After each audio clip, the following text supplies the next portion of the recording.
ago, I gave a talk on design thinking. I don't know, I think most of you were here, but maybe a couple weren't. At the end of the speech for some of the evaluations, Tim actually said it would have been nice to hear a personal story about how you applied this to something in your life.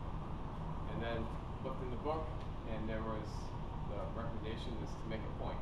So I figured, okay, those two things go together well. So let me give a quick rehash on design thinking and what it is for some of the people that weren't here, and then I'll go into a story. So design thinking is a problem-solving methodology. It's a way you have all kinds of problems in your life. You're always trying to overcome challenges, and it's a way to solve different than compared to a typical scientific thinking. There's two key parts to design thinking that differ from scientific methodology. If there's anything I want you to take from this, this is the point. These two parts up front is what we always miss, and they really define the whole process and open up a lot of opportunities. So the first two steps in design thinking are define your problem or your opportunity or what you're trying to look to achieve, and research. So research other users, research other methods, ways you can accomplish your potential problem. And the way I think of it, it's sort of like, have you heard the analogy when you're using a saw, it's got a tree, and you can just grab the saw and start cutting, or you can sharpen the blade for a little while.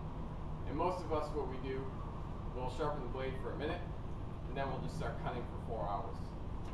And what I'm saying here is, with design thinking, you're going to sharpen the blade for 2 hours, and then you're going to cut for an hour.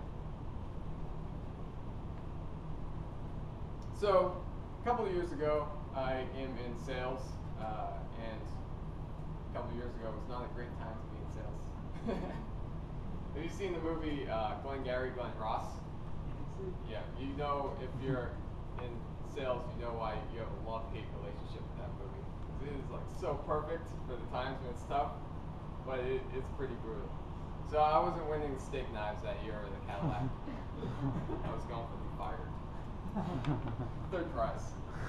Alex Baldwin's third prize. So it was pretty rough, and I just felt like I was getting squeezed the whole time. And it was in retrospect, of course, some of the hardest moments are the best times to really grow. And I started to think about what I was doing, what my career was, what I wanted to do, why I had been saving money, what were my life goals. I just wasn't going to be able to hack this for another 30 years. So I was having a midlife crisis like way too early. So I'm sitting in my cubicle, and I got to figure out something. I got to do something about this. And to be honest, I didn't start with the design thinking. I started with the sawing. But I said, I'm going to read every personal finance book out there and just start to get some ideas.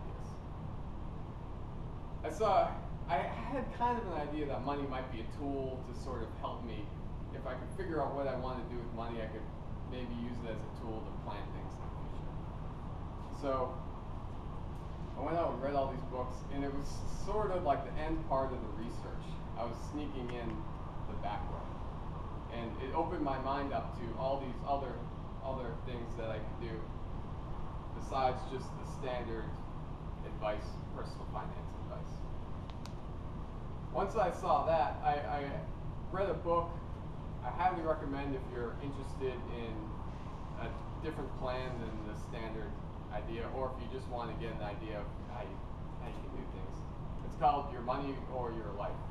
And it doesn't actually give you it sort of has a bend on what you should do. It kind of preaches frugality, but really the overall message is this design thinking. Figure out what you want, and then make a plan for that. So I started to think about what I wanted, and I've always known I wanted to start my own company one day. And I know that I love working, but I hate when I'm getting squeezed and when things are forced on me and it's not really my own initiative. I love taking my own initiative, and I'll work as hard as I can with that. So what the book says to start with is figure out what you're trying to do. So that's the define part. So what do you need? And the define we normally do is, well, I need enough money not to work. But this definition is like sharpening your blade for a lot longer. It's actually tracking how much you spend every month and understanding where your money's going. So for almost 2 years, I tracked every dollar I spent. I know exactly where everything was going and how much I needed. And from that point on, I knew how much I would need not to have to work. It wasn't a short-term thing. It wouldn't be next year, but I knew exactly how much I would need based on that. And once I had that, I could see all these tools. So normally you're starting off, I got stocks and I got bonds and I got your short-term emergencies, but you don't know what it's going for. Now I could see my goal as how much I spent, and then I could start researching all the possible options. And the internet, of course, is a great place to find all sorts of different people that are doing different things with money. My basic problem was, my opportunity was that I don't really need a lot of money at the end, but I need more float if I'm going to start my own business at some point. I need to be able to float that out for a couple of years. So once I had that all together, the opportunities really came together as far as understanding how I could apply these certain tools. Different stocks were good for one thing, bonds were good for another, and I could apply these and actually develop a plan. So you can see how the next time that you're having a problem where you start with the solutions and you're brainstorming the possible solutions, I would encourage you to go back and really define your problem, understand what the problem is. Then research potential solutions, and you'll have a much broader range of opportunities.